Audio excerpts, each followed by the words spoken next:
Next question हम लोग देखेंगे, किसी उपकरण के मूल्य में प्रति वर्ष 20% की कमी हो जाती है, तो बताइए 3 वर्ष के बाद उपकरण की कीमत क्या होगी। तो हमें यहाँ पर मूल्य नहीं पता है, तो हम उसे मान सकते हैं 100 मानेंगे तो जल्दी से आंसर आ जाएगा। तो क्या कह रहा है, उसमें कितने की कमी हो रही है, 20% की, यानी कि 100 है से हम क्या घटा देंगे, 20 घटा देंगे तो क्या हो जाएगा, 80 हो जाएगा। तो 80 और परसेंटेज का साइन हटा के हम परसेंटेज की जगह क्या लिख देंगे, 100 लिख देंगे। और ये कितने वर्ष की बात कर रहा है, 3 वर्ष की बात कर रहा है। तो इसे हम 80/100 को हम 3 बार लिख देंगे, 2 बार और 3 बार। 80/100, राइट।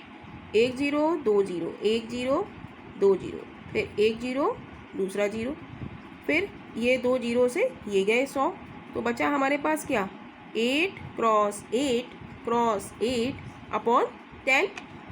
अब इसको हम मल्टीप्लाई करेंगे, 8 8 64, 64 8 512, तो 512/10। अब 0 हटा के हम क्या लगा देंगे, पॉइंट लगा देंगे, तो ये क्या आ जाएगा, 51.2%, राइट। तो यही हमारा आंसर हो जाएगा, यानी कि ऑप्शन हमारा ए इज़ राइट ऑप्शन हो जाएगा।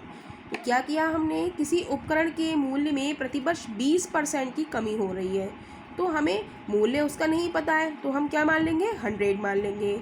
तो कितने की कमी हो रही है, 20% की, तो 100 में से 20 घटाएंगे तो क्या आ जाएगा, 80 आ जाएगा। कमी हो रही है तो हमने क्या करा, सब्ट्रैक्ट करा। और अगर वृद्धि कह रहा होता तो हम क्या करते, 100 + 20 कर लेते, तो 120 हो जाता। तो यहाँ पे क्या हो रही है, कमी, तो हमने क्या करा, 100 में से हमने 20 को सब्ट्रैक्ट करा, तो क्या आया, 80 आया। तो 80 बटा और परसेंटेज का साइन हटा के हम क्या कर देंगे, 100 से डिवाइड कर देंगे। चूँकि ये 3 वर्ष की बात कर रहा है कि 3 वर्ष बाद उसका हमें बताना है, तो हमें 80/100 80/100 हमें 3 बार लिखना है। यदि 5 वर्ष का बात कहेगा तो हम क्या करेंगे, 5 बार लिखेंगे 80/100 को।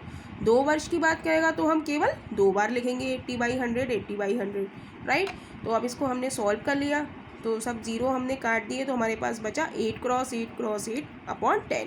तो 8 8 64, 64 8 512/10। अब 0 हटा के 1 0 है, तो 1 0 हटा के हम एक पॉइंट लगा लेंगे, आंसर आ गया 51.2%।